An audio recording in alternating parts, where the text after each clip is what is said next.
Hi everyone, my name is Patran. Today we are going to do the eggshell experiment. As I already mentioned in the previous slide, the apparatus and materials that we need are two eggs, one egg to show the chemical reaction and another egg to show the difference after the chemical reaction. And also three glasses, vinegar, corn syrup and a food coloring and a large amount of distilled water. Now, the first step of our experiment will be place the egg gently in the cup and pour out the vinegar in the cup.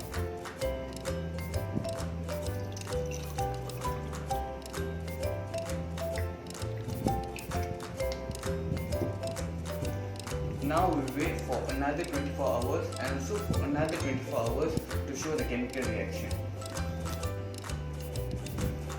Now it has already been 48 hours. Now we will see the chemical reaction that took place on the eggshell between these 48 hours. The shelled egg will need to sit in the vinegar bath for 24 hours. As the egg baths in the vinegar, the shell is slowly dissolved.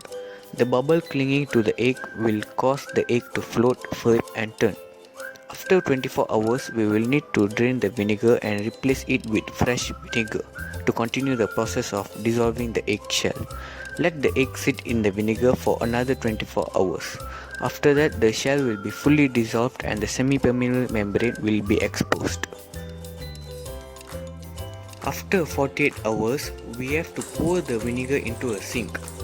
Then gently catch the egg and give it a rinse so we can remove the eggshell easily.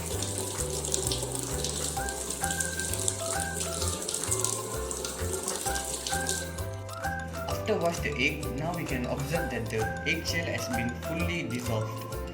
And also we also can see that the egg is grown a larger size compared to the original one.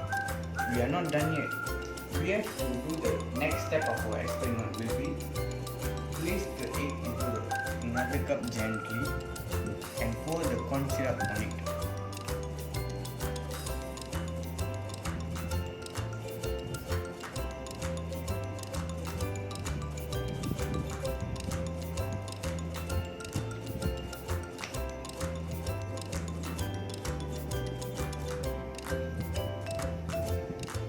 Now we already placed the egg in the corn syrup. We will wait for another 48 hours to see the chemical reaction. So it has already been 48 hours and as we can observe there is a change on the eggshell and also on the egg. So what may happen during these 48 hours? The egg needs to sit in the corn syrup for 48 hours. Many of you can have a question why there are two spoons over there. The spoons are used to forcibly submerge the egg under the surface of the syrup because the egg will naturally want to float as it has less density. If the egg floats, the surface of the exposed membrane may harden and it will also cause this stage of our experiment to go much slower.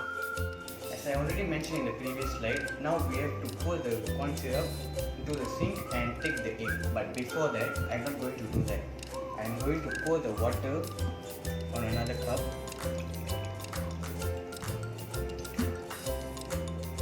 and add some colorings on it.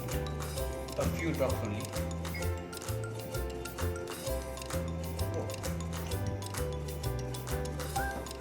Now fill it up.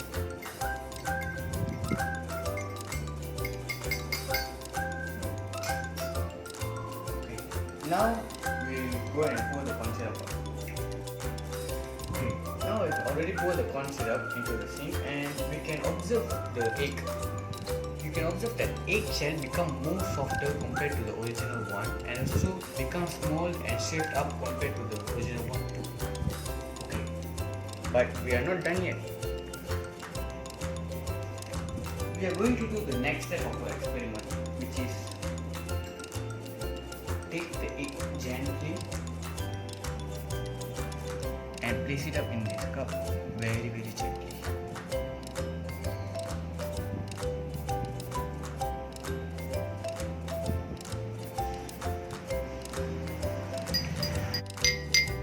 So we have already placed the egg in this colored water.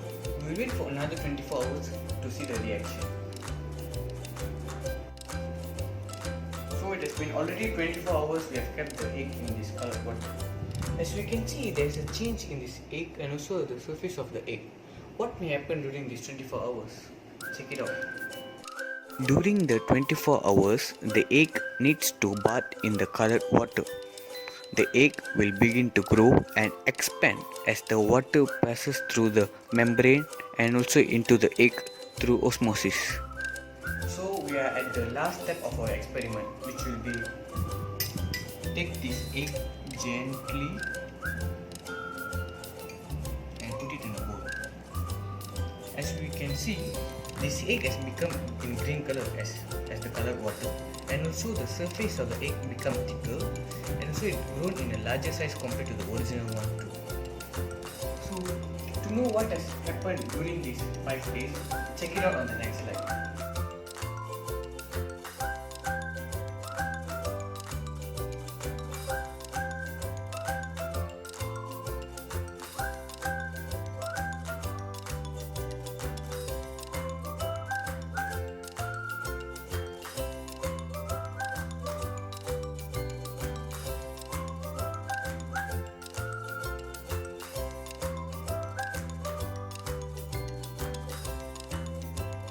I hope everyone understood the osmosis concept that involved in this process.